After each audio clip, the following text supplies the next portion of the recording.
Dito po sa Pilipinas, no one is above the law. Lahat ng tao, mula Pangulo hanggang sa simpleng mamamayan, sakop sila ng ating batas ng konstitusyon. Bawat magkasala sa batas, parurusahan sila ayon sa nakasulat sa konstitusyon. Hindi pwedeng baluktutin yan. Konstitusyon yan. Yan ang dapat na ating sinusunod bilang mamamayan ng Pilipinas. Pero pagsalita ng Diyos naman, ito meron tayong Bible poemen. Pagdating naman sa batas ng Diyos, Roma 13:1, ang bawat tao dapat pasakop sa mga pinuno ng pamahalaan sapagkat walang pamahalaan hindi mula sa Diyos. At ang Diyos ang nagtatag ng mga pamahalaang umiiral. Maliwanag po. Dapat lahat ng tao po, taxpayer ka man, hindi ka taxpayer, mayaman ka man o pinakamahirap ka dito sa Pilipinas, ang sabi ng kasulatan, pasakop sa pamahalaan sapagkat ang pamahalaan ay itinatag ng Diyos. Kapag lumalaban ka sa pamahalaan, lumalaban ka sa Diyos, mocking God. Yan ang hindi alam ng mga tao. Halimbawa, nagtayo ka ng korporasyon mo, kumikita, ayaw mo na magbayad ng tamang buwis. Ibig sabihin, lumalaban ka sa gobyerno. Pag hindi ka nagbabayad ng tamang buwis, kaya ang gobyerno mayroong authority sa pamamagitan ng BIR na pwede kang kasuhan at parusahan. So lahat ng ginagawa ng tao, labag man o hindi, kailangan saklaw ng batas ng konstitusyon yan at ang batas ng Diyos. Unang-una, lahat tayo, even the President, the Vice President, kailangan, di po ba pag sumusumpa sila, sa bandang huli habang nakapatong yung kamay nila sa Bible, so help me God, ang sabi nila. Di po ba? Ibig sabihin, naniniwala sila sa Diyos. Kaya dapat sundin natin ang batas ng tao at ang batas ng Diyos. Una, ang batas ng Diyos. Ikalawa, ang batas ng tao. Sige po, pakinggan na po natin ang impeachment. Ngayon na po yan. Petsa 14, hindi po naglabas ng TRO ang Korte Suprema. Kaya natuloy po ang impeachment ni Sara Duterte bilang Vice Presidente. Ang impeachment po ay pagtanggal sa posisyon ng isang empleyado ng gobyerno. Hindi po siya kriminal. Tatanggalin lang siya sa kanyang posisyon. At kung naman siya sumasalit sa mga politika, mawawalan na po siya ng kapangyarihan sumali sa politika. Abang buhay yan, hanggat nabubuhay siya. Hindi na po pwede yan na pumasok sa politika. Kahit na barangay chairman lang o barangay kagawad. Ganyan po ang impeachment. Remove the impeachable government official. Pakinggan po natin si Atty. Jerbil, Justice Committee ng Kongreso. Po, pakinggan natin siya. Kasi po simula na po yung hearing.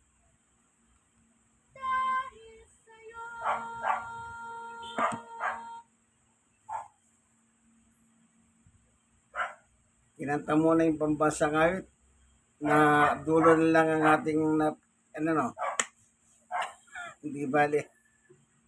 The hearing of the Committee on Justice is hereby called to order. Atty. Jerbil, Considering that the hearing today is a Batangas, continuation Second of the District. last suspended hearing. We will be dispensing with the calling of the roll of members. At this juncture, the chair solicits the necessary motion to dispense with the reading of the minutes of the last hearing and for the approval of the same. Madam Chair, The Honorable Mika Gonzalez. I move to dispense with the reading and approval of the minutes of the previous meeting.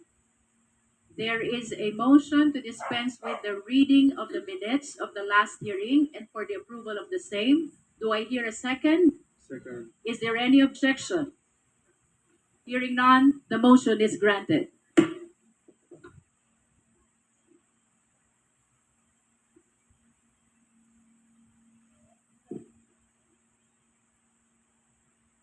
Ayan, ano po? The chair will address the committee.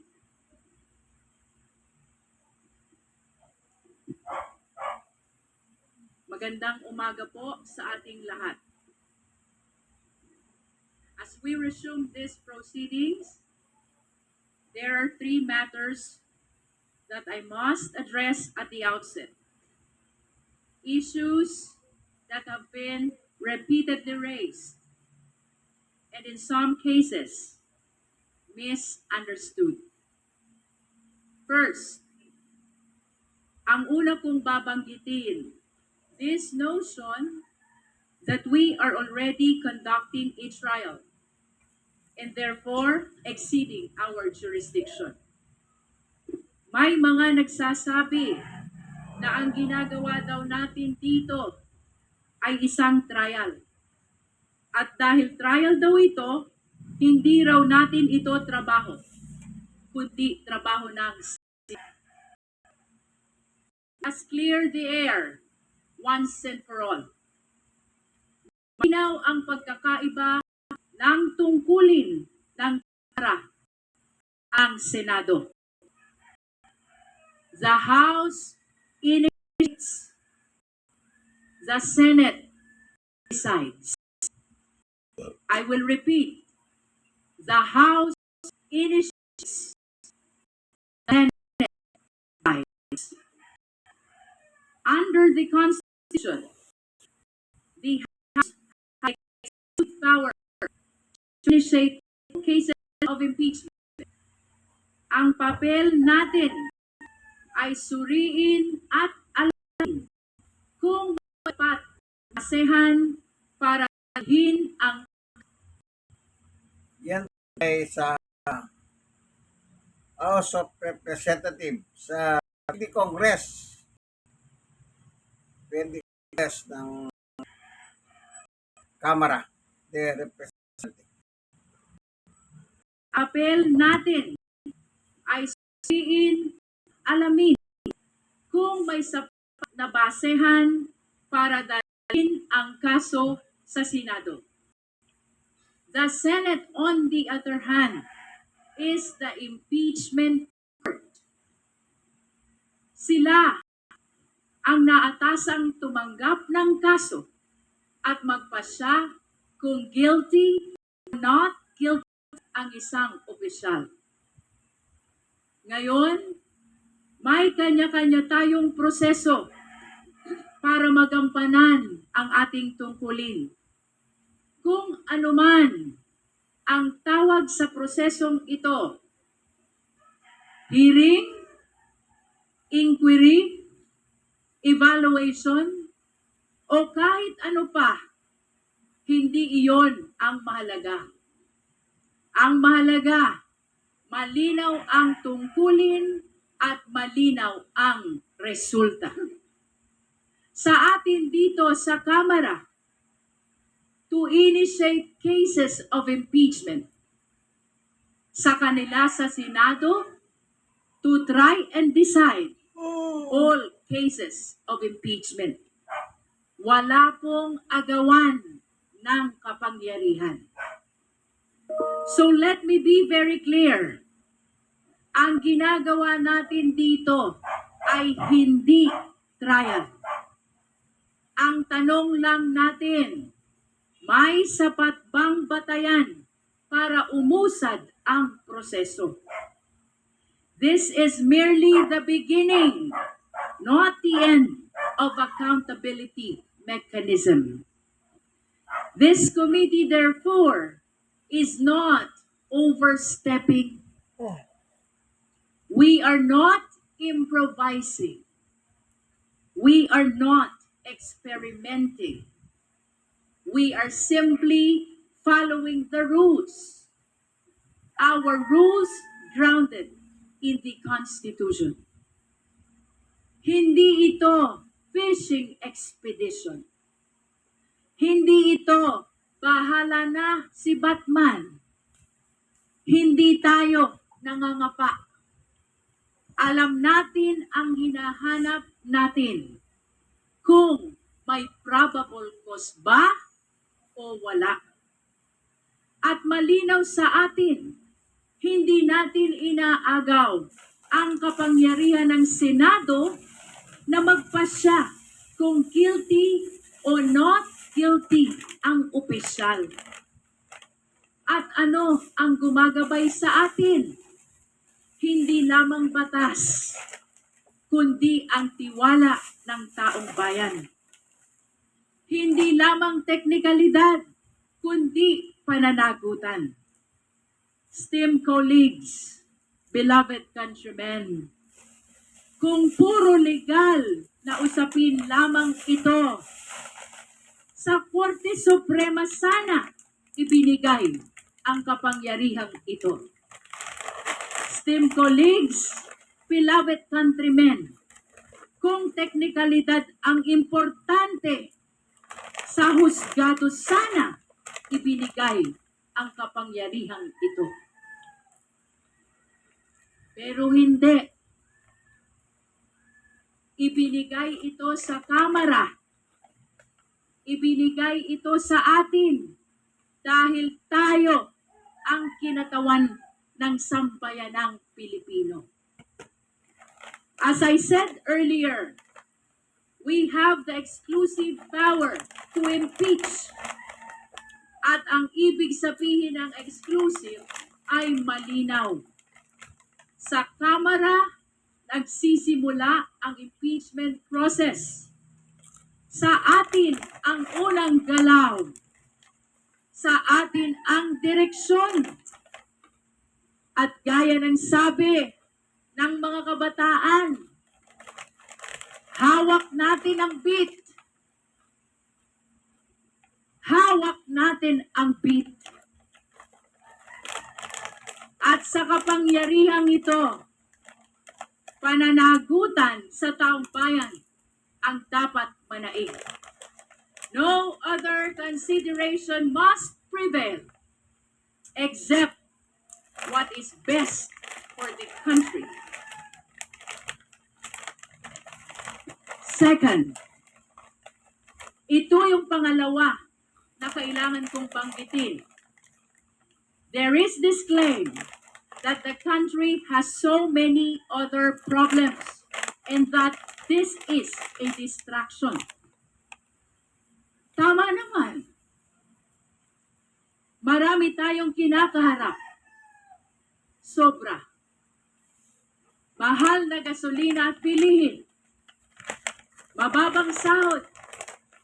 Kakulangan sa serbisyo. At ang tila walang katapusang korupsyon. But let me ask, does the existence of many problems mean we should ignore one specific problem? The committee can perform its duty while government continues to function. Multitasking ang ating gobyerno. At higit sa lahat, sa pagkakaroon ng problema, hindi dahilan para umiwas. Hindi dahilan para hindi sumagot. Mas makabubuti pa nga na harapin na ito ngayon kaysa patagalin pa. Kung may sagot, ilabas na. Kung may paliwanag, ibigay na. Tandaan natin, may mga akusasyon dito na hindi naman bago. Last year pa ito. Ngunit ano ang ginawa ng Vice Presidente? Umiwas. Nagtago sa mga teknikalidad. Ang sabi nga, not just once, but twice. If we repeat this cycle, iwas, teknikalidad, sino ang makapagsasabi na hindi na naman tayo babalik dito sa susunod na taon? Kaya ngayon, sagutin na, linawin na, tapusin na. At kapag nasagot, lahat tayo ay malilinawan. Because hearings like this work both ways. We can proceed, but remember, we can also dismiss. After we go through this process, and after we review the evidence, we will be asking ourselves, may probable cause ba o wala? Pwede nating ituloy, pero pwede rin nating ibasura. Kaya kung may katotohanang magpapawalang sala, mas lalong dapat itong marinig. Marami tayong problema. Totoo yan. Kaya kailangan itong harapin para umusad, para mabawasan, para matapos. Dahil ang problemang iniiwasan at tinatalikuran, lalong lumalaki para sugat na ayaw linisin. Habang pinapatagal, lalong lumalala. Third, at ito yung panghuli na kailangan kong banggitin. We recognize that there are petitions now pending before the Honorable Supreme Court intended to stop these proceedings. Yes, there are petitions in the Honorable Supreme Court. One filed by a group led by the lawyer of Pastor Kibuloy. Ang nagsasabing siya raw ang appointed son of God. Kung kaya nitong pigilan ang lindol, kaya rin ba nitong pigilan ang mandato ng konstitusyon? The second one, filed by the Vice President herself, as usual, represented by several lawyers, lampas 10 abogado. And the third one, filed by several individuals, mostly lawyers. Ang dami-dami namang abogado questioning the very core of our rules. And just yesterday, we received the fourth one. It was filed by Carpio and lawyers with the Regional Trial Court of Quezon City. Esteemed colleagues, beloved countrymen, total of 4 petitions na ang layon ay patigilin ang pagdinig na ito. Ang palagi nating sinasabi, public office is a public trust. Indeed, easier said than done. Ngunit, sa pagkahaba-haba ng mga ito, ng 4 na petitions na ito, let me tell you, wala ni isa na sumagot sa mga importanteng akusasyon laban sa Vice Presidente. Puro technicalities lamang ang tinalakay. Ang taong bayan ay naghahanap ng sagot, hindi ng papel. Simple lang naman ang mga akusasyon. Halimbawa, nagwaldas daw ng pera ng taong bayan at may tagong yaman daw ang Vice Presidente. Sinagot ba yan ng mga petisyon? Hindi. Hindi. Puro technicalities lang. Sinasabi din nila may 1-year bar. Sinasabi din nila ang nag-refer daw ng impeachment na ito ay ang speaker lamang, hindi ang buong kamara. Mali. Napakasimple ng sagot. Yung 1-year bar, paulit-ulit na ito. Tandaan natin na lumipas na ang 1 taon at saka lamang muling nagkaroon ng impeachment process na ito. At tungkol sa referral, tandaan din natin na ang speaker ay hindi Siyadeng. kumikilos ng mag-isa. Siya ay kumikilos bilang kinatawan ng buong kamara ayon sa ating mga patakaran. Rest assured that all these procedural questions, pero aminin na ang mga usaping ito sadyang technical. Aka hindi masyadong maintindihan ng karaniwang mamamayan. At marahil, iyon ang layunin nila. Lalo rin katotohanan sa ingay ng teknikalidad. Habang nagdedebate ang mga abogado sa kagalangan na Korte Suprema, ang taong bayan ay patuloy na nagtatanong, nasaan ang pera? Bakit ito nagastos ng ganun kabilis?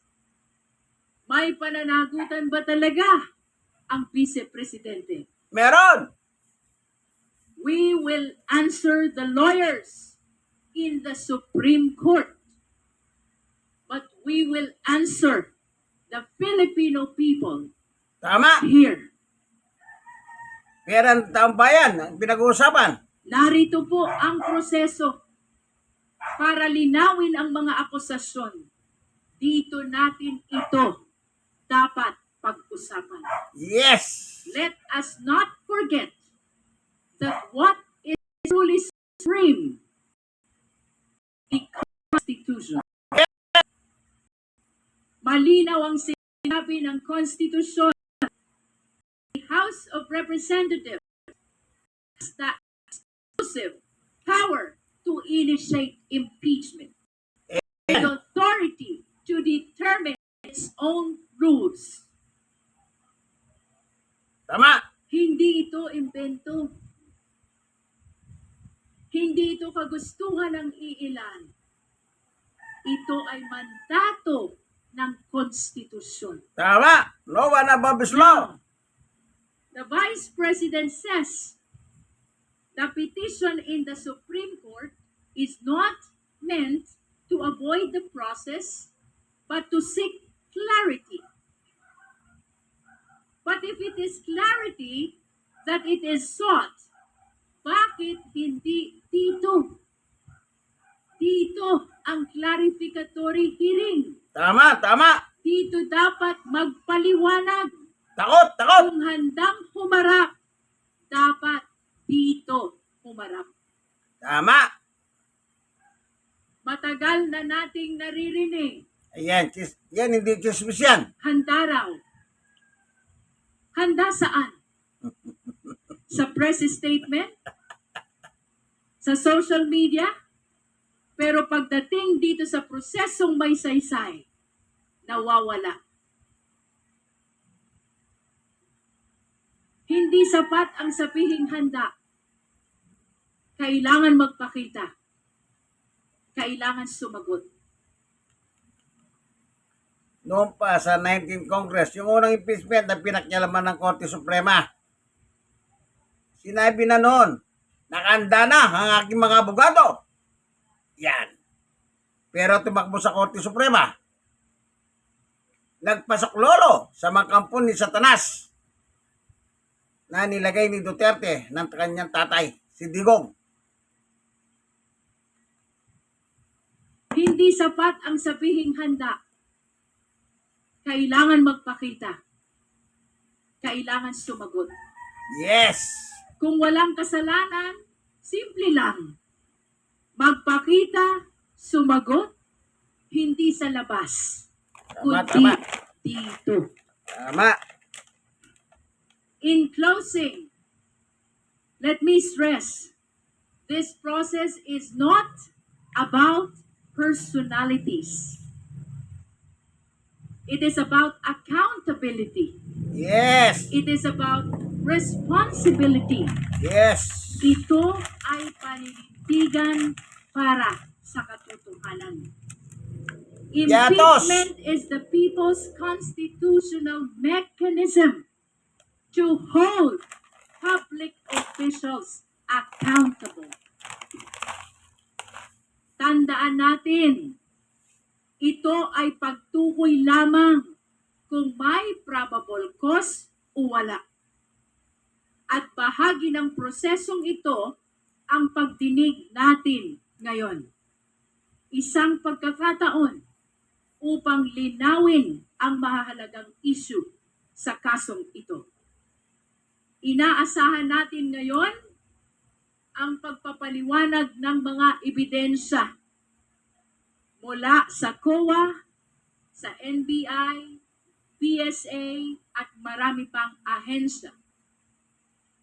Inaasahan din natin ang pagdalo ni Ramil Madriaga na sa kauna-unahang pagkakataon at sa isang public hearing ay makakapagpatunay sa kanyang salaysay. For the very first time, we hope to hear directly from Ramil Madriaga upang makatulong sa paglilinaw kung may batayan ba ang reklamo laban sa Vice Presidente. Uulitin ko po, hindi ito paghusga. Gusto lang nating maliwanagan. Gusto lang nating matiyak kung dapat bang umusad ang proseso.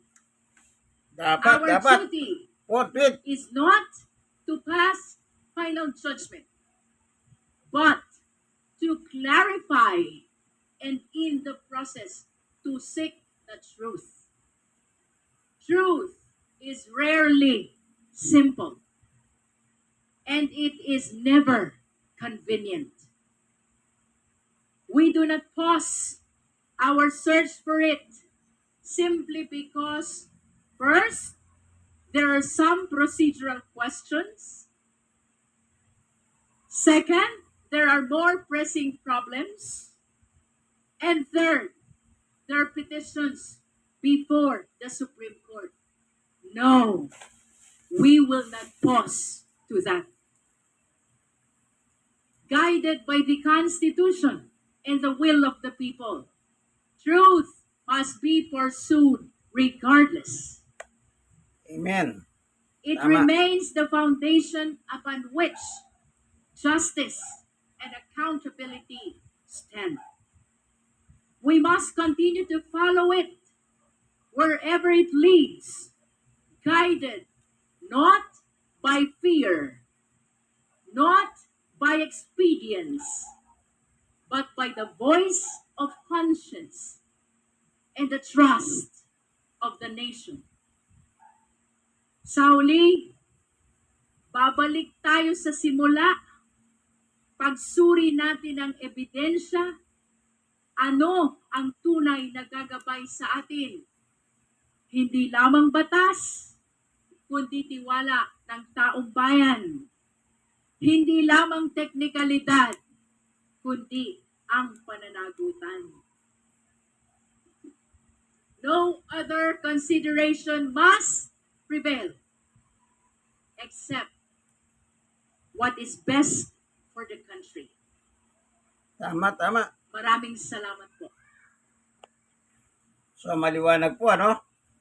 Tagalog na Tagalog, talagang magaling talaga ito si Congressman Jerbil ng 2nd District ng Batangas. Pwede rin maging presidente ito in the future kung gugustuhin niya. Sabi sa Biblia tayo, 8:32 ng 1. Ganito po ang nakasulat. Makikilala ninyo ang katotohanan at ang katotohanan na magpapalaya sa inyo. Yan po ang salita ni Jesus. Yang katotohanan po, napakahirap balihin yan. Kahit anong talino mong tao, hindi mo mababali ang katotohanan. Mas magandang magtapat ka na lang kaysa maglubid ka ng kasinungalingan. Tayo pong taong bayan ang garabyado noong nakaraang taon dahil nakialam ang Supreme Court, dahil doon po tumakbo si Bising Sara. Humingi siya ng tulong doon at nakinig naman ng Korte Suprema sa kanya. Kaya nabaliwala po ang 19th Congress. Ngayon, nasa 19th Congress na tayo. At salamat sa Diyos. Siya po ang kumilos na makapangyarihan na yung 4 na petitioner upang pigilin ang impeachment ni Lustay-Lustay. Gumawang makapangyarihan ng Diyos.